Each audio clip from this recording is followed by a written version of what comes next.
Big boss అలా గుద్దేయండి, గుద్దేసేయండి అన్న. పర్లేదు తప్పలేదు.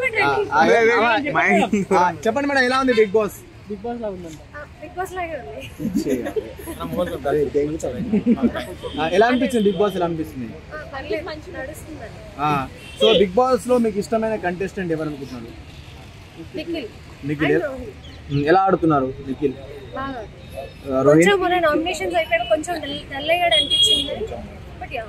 సో యష్మి వెళ్ళినాక మరి ఏమైనా గేమ్ ఇంప్రూవ్ అయింది అనుకుంటున్నారా మరి నిఖిల్? తర్వాత వాళ్ళకి టాస్క్ ఏం జరగలేదు కదా, అంటే ఓకే నామినేషన్స్ పాయింట్స్ బాగానే చెప్పాడు, స్ట్రాంగ్ గా చెప్పాడు, పర్వాలేదు. అంటే వాళ్ళకి టాస్క్ ఏం లేవు కాబట్టి ఏమేం కనపడట్లేదు, కానీ మరి మాట్లాడటం అంటే బాగానే ఉంది.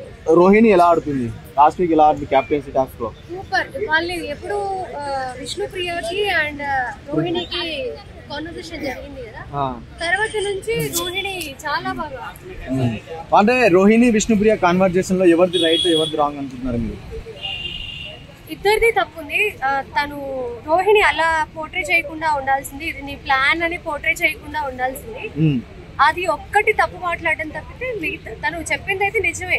విష్ణుప్రియ ఆ మాట అనింది, ఫస్ట్ నేను నిఖిల్ కి ట్రై చేశాను, తర్వాత అవ్వలేదు, పృథ్వీకి ట్రై చేశాను అని చెప్పి అనింది.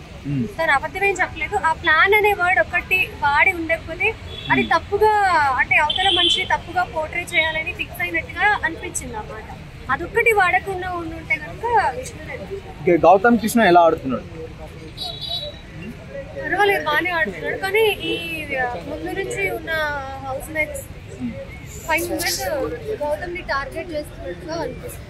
ఓకే, గౌతమ్ మరి వీళ్ళందరినీ తట్టుకొని ఫైనల్ దాకా వెళ్ళే ఛాన్స్ ఉందంటున్నారు, టాప్ 5 కి వెళ్ళే ఛాన్స్ ఉందంటున్నారా? ఉంది. యాక్చువల్లీ మొన్నటి వరకు నబీల్ టాప్ 5 లో ఉంటాడు అని అనిపించింది, బట్ ఇప్పుడు ఎందుకు నబీల్ 50-50 అని అనిపిస్తుంది. ఓకే, సో ఇంకా పృథ్వీ ఎలా ఆడుతున్నారు? పృథ్వీ విష్ణుప్రియ ఎలా ఆడుతున్నారు?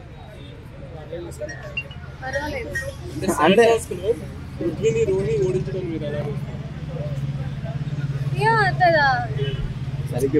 పర్వాలేదు, తను బెస్ట్ ఇవ్వడానికి ట్రై చేశాడు.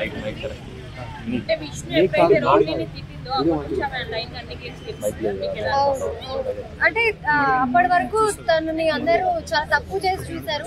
తనకి ఛాన్స్ వచ్చిన చోట తను 100% ఇచ్చింది. కానీ ఇప్పుడు ఎప్పుడైతే వాళ్ళిద్దరి మధ్య డిస్కషన్ జరిగిందో అప్పటి నుంచి తను చాలా బాగా